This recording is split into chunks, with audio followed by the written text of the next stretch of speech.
Décortiquer les offres d'une agence de marketing, c'est souvent un vrai casse-tête, non? Aujourd'hui, on va faire simple. On va analyser une proposition, une vraie, pour voir comment, pas à pas, on peut construire une présence en ligne qui rapporte. Allez, c'est parti, on rend tout ça clair et compréhensible. On gère son business, mais qui gère sa visibilité? Voilà la question qui tape en plein dans le mille pour beaucoup d'entrepreneurs. C'est vraiment le point de départ de toute réflexion digitale. À qui confier son image en ligne pour pouvoir se concentrer sur son cœur de métier?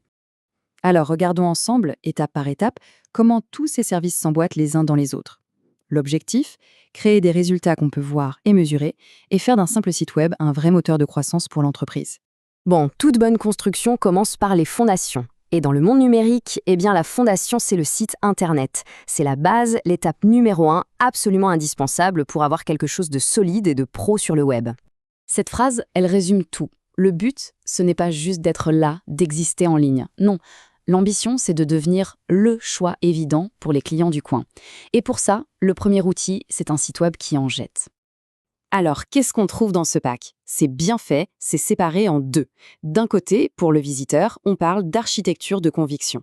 Derrière ce terme un peu pompeux, l'idée est simple, guider la personne qui visite le site pour qu'elle ait envie de prendre contact.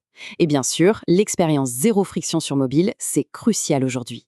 De l'autre côté, pour Google, là, c'est plus technique. Le design neuro-optimisé SEO, ça veut dire qu'on utilise des principes de psychologie pour que le site plaise à Google.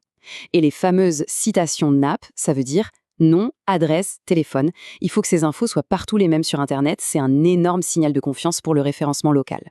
Et attention à un point super important. Le travail ne s'arrête pas une fois le site en ligne. Loin de là. Il y a toute la maintenance qui suit. Les mises à jour, la garantie que tout fonctionne bien, les sauvegardes chaque jour. En gros, l'idée, c'est de laisser l'entrepreneur tranquille pour qu'il se concentre sur ses clients et pas sur des problèmes techniques. Et le prix? C'est un abonnement mensuel, affiché très clairement, 297 €. Ça permet de ne pas sortir une grosse somme d'un coup, et ça inclut tout. La création, l'hébergement et la maintenance. C'est un package complet. Ah, et voilà la phrase qui change toute la perspective. C'est très malin. Le prix n'est plus vu comme une dépense, mais comme un investissement. On ne paye pas pour un site web, on loue sa tranquillité d'esprit et sa visibilité locale. Ça, c'est une communication de valeur qui est vraiment, vraiment puissante. Autre détail, mais qui a toute son importance, la propriété du site. Au bout de 6 mois, le client peut racheter le site et en devenir le propriétaire à 100%. C'est un gage de transparence qui est essentiel pour construire une relation de confiance. Ok, on a les fondations. Et maintenant, comment on fait pour que ce site, qui est un peu passif, devienne une machine à trouver des clients? Eh bien, c'est là qu'entre en jeu la fiche d'établissement Google ou Google Business Profile. Attention, on ne parle pas juste d'avoir une fiche. Non, le but, c'est de la rendre ultra optimisée. L'idée, c'est de la transformer en une sorte de commercial numérique qui bosse pour l'entreprise 24 heures sur 24, 7 jours sur 7, pour attirer les clients du coin directement sur Google. Alors, comment ça marche concrètement? Il y a 4 actions clés. D'abord, aller chercher des avis clients, parce que c'est la preuve sociale numéro 1. Ensuite, tout optimiser. Le titre, les services, avec les bons mots-clés locaux. Troisième point, publier régulièrement pour montrer que l'entreprise est active.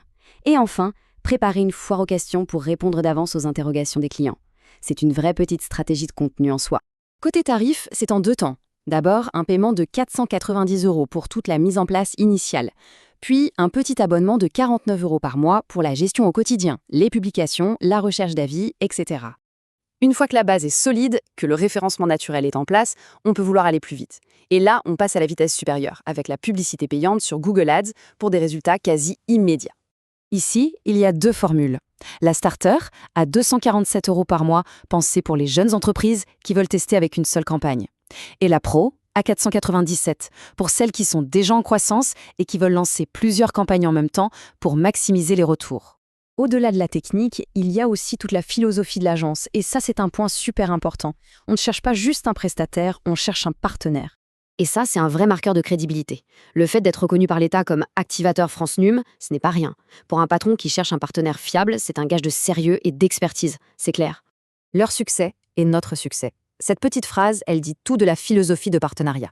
Ça veut dire que les intérêts sont alignés. L'agence ne gagne que si son client gagne. Et c'est la base pour construire une relation de confiance qui dure. Et on termine avec la question, celle qui fait réfléchir. Après avoir vu comment chaque service s'appuie sur le précédent pour créer de la valeur, le vrai débat n'est plus sur le coût, mais sur le retour sur investissement. La vraie question à se poser donc, est-ce que sa stratégie digitale est vue comme une charge, un centre de coût, ou est-ce qu'elle est vue comme le principal moteur de sa croissance? Tout est là.